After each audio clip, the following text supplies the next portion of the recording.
జనాభా సేకరణ కాదది. హైదరాబాద్ నగరంలో 25% ఇళ్లకు కూడా వెళ్లకుండా సర్వే నిర్వహించి దేశానికి మోడల్ కాంగ్రెస్ పార్టీ గొప్పలు చెప్పుకోవడం ఈరోజు యావత్తు భారతదేశానికి సంబంధించిన సమాజం, బీసీ సమాజం అర్థం చేసుకోవాల్సిన అవసరం. ఇది కాంగ్రెస్ పార్టీకి అర్థం కావడం లేదా? రేవంత్ రెడ్డికి అర్థం కావడం లేదా? అర్థమైనా కూడా బీసీలను మోసం చేసేటువంటి ప్రక్రియనే అడ్డంగా పెట్టుకున్నారా? నిన్న నిరక్షరాస్యులు అంటాడు మమ్మల్ని. గవర్నర్ గారు ఇచ్చినటువంటి ఆర్డినెన్స్ పైననో బిల్లు పైననో ఆమోదించారంటున్నారు. ఆమోదించిన తర్వాత రాష్ట్రపతి పంపాల్సిన అవసరం లేదు.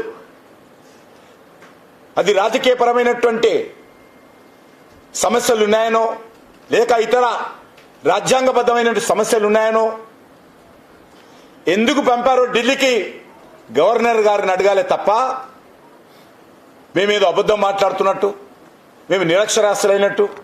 ఎస్, బీసీలను మోసం చేయడంలో మేము నిరక్షరాస్యులమే, అవినీతికి పాల్పడడంలో నిరక్షరాస్యులమే, అక్రమాలు చేయడంలో నిరక్షరాస్యులమే. మేము ఏ రోజు కూడా ఎవరికి మోసం చేయం. వాస్తవం ఉన్నది ఉన్నట్టు మాట్లాడతాం. ఓట్ల కోసమో అధికారం కోసమో పార్టీలు మారం. అడ్డంగా ఎవరికి పడితే వాళ్లకు వ్యక్తిగత విమర్శలు చేసేటువంటి అలవాటు మాకు లేదు.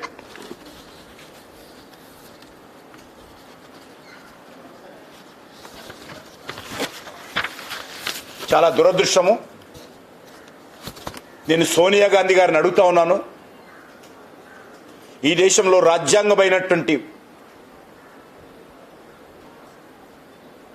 ఉన్నత స్థానమైనటువంటి రాష్ట్రపతి స్థానంలో ఉన్నటువంటి ద్రౌపది ముర్ము గారిని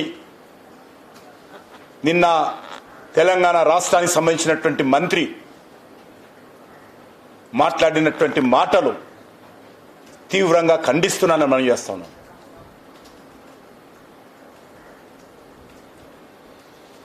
నేను మళ్ళీ ఆ మాటలు చెప్పదలుచుకోలేదు. బేషరతుగా రాష్ట్రపతి మీద మాట్లాడినటువంటి తెలంగాణ మంత్రి మాటలను సోనియా గాంధీ క్షమాపణ చెప్పాలి భారత జాతికి అని సందర్భంగా మనం చేస్తున్నాం. ఇంత దిగజారి రాజకీయపరమైనటువంటి వేదికల మీద రాజకీయాలకు సంబంధం లేనటువంటి రాష్ట్రపతి గారి గురించి మాట్లాడడం ఏదైతున్నదో ఇది చాలా సిగ్గుచేటు. దీనిపైన సోనియా గాంధీ స్పందించాలి, జాతికి క్షమాపణ చెప్పాలి. ఇది మహిళలను అవమానం చేయడము,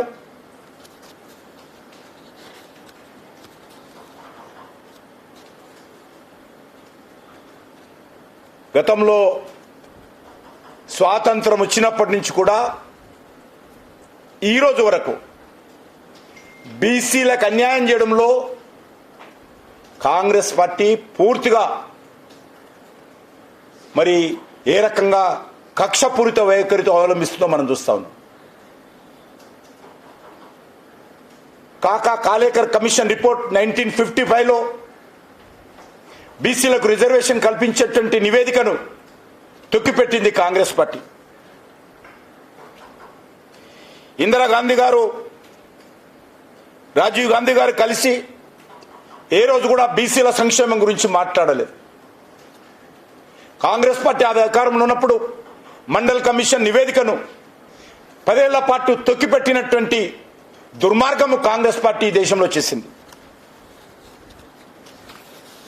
బీసీ కమిషన్ కు రాజ్యాంగ హోదా కల్పించింది భారతీయ జనతా పార్టీ.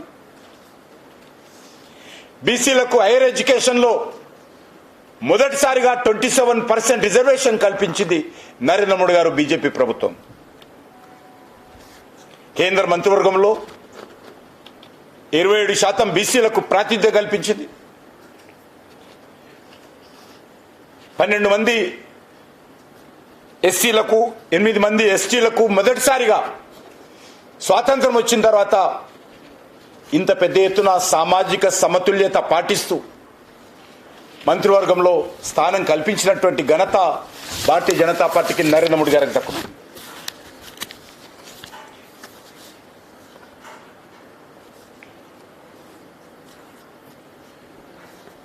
ఒకసారి ప్రధానమంత్రిని కన్వర్టెడ్ బీసీ అంటాడు.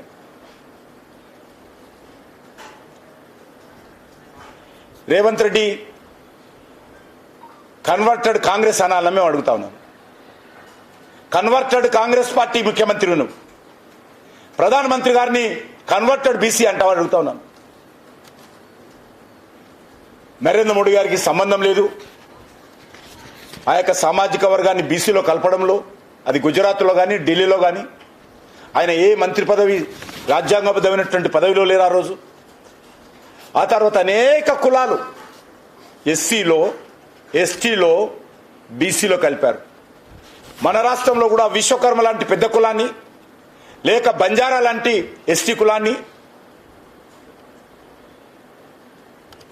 బీసీలో ఎస్టీలో కలిపారు. తర్వాత నేను రేవంత్ రెడ్డిని అడుగుతా ఉన్నాను, ఆ విశ్వబ్రహ్మణ కులాన్ని కూడా ఈరోజు కన్వర్టెడ్ బీసీ అంటావా? ఆ బంజారా సామాజిక వర్గానికి చెందినటువంటి లంబాడీలను కన్వర్టెడ్ ఎస్టీ అంటారా? ఈరోజు చెప్పాల్సినటువంటి అవసరం ఉంది.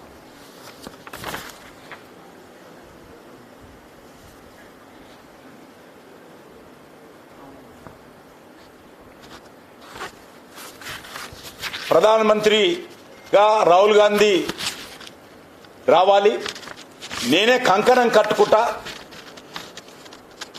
రాహుల్ గాంధీ ప్రధానమంత్రి చేయడంలోనే నాకు ఏకైకమైనటువంటి పాత్ర పోషిస్తా అనే విధంగా రేవంత్ రెడ్డి మాట్లాడారు. చాలా సంతోషం. ఆయన వచ్చి ఎన్ని సంవత్సరాలు ఏందో తెలియదు. రాహుల్ గాంధీ రాజకీయాలకు వచ్చి 10 సంవత్సరాలు ప్రభుత్వాన్ని నడిపాడు. మన్మోహన్ సింగ్ గారిని కీలుబొమ్మగా చేసి ఈరోజు ప్రతిపక్ష నాయకుడు అయినాడు. ఆయన కాళ్ళ కింద భూమి కదిలిపోతా ఉంది. కాంగ్రెస్ పార్టీ కుంచుకుపోతా ఉంది. కాంగ్రెస్ పార్టీ అనేక రాష్ట్రాల్లో కనుమరుగవుతా ఉంది. కాంగ్రెస్ పార్టీకి అనేక రాష్ట్రాల్లో దిక్కు లేదు. మోడీని గద్దెదించుతా, రాహుల్ గాంధీని ప్రధానమంత్రి చేస్తా. పెద్ద పెద్ద మాటలు ఎగిరెగిరి మాట్లాడుతున్నాడు.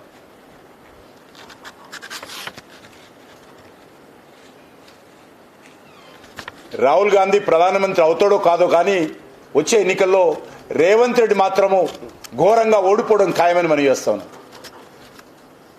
భగవంతుడు అవకాశం ఇచ్చాడు రాహుల్ గాంధీ ప్రతిపక్ష నాయకుడిగా, ఆ పాత్ర పోషించడం లేదైనా. భగవంతుడు అవకాశం ఇచ్చాడు రేవంత్ రెడ్డికి ముఖ్యమంత్రిగా, తెలంగాణ ప్రజలకు సేవ చెయ్యి అంతే తప్ప ఈ రకంగా మరి అన్ని రకాలుగా స్థాయికి మించి మాట్లాడము మంచిది కాదనే విషయాన్ని ఈ సందర్భంగా మనవి చేస్తా ఉన్నాను. భారతీయ జనతా పార్టీ తెలంగాణ ప్రజల సంక్షేమం కోసం, తెలంగాణ అభివృద్ధి కోసం కట్టుబడి ఉంది.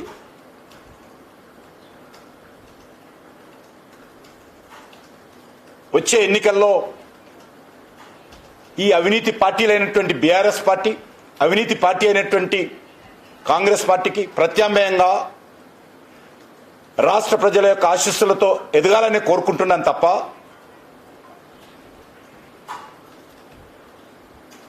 రాజకీయపరమైనటువంటి అనేక సమస్యలు సామరస్యంగా పరిష్కారం కావాలని కోరుకుంటున్నాను తప్ప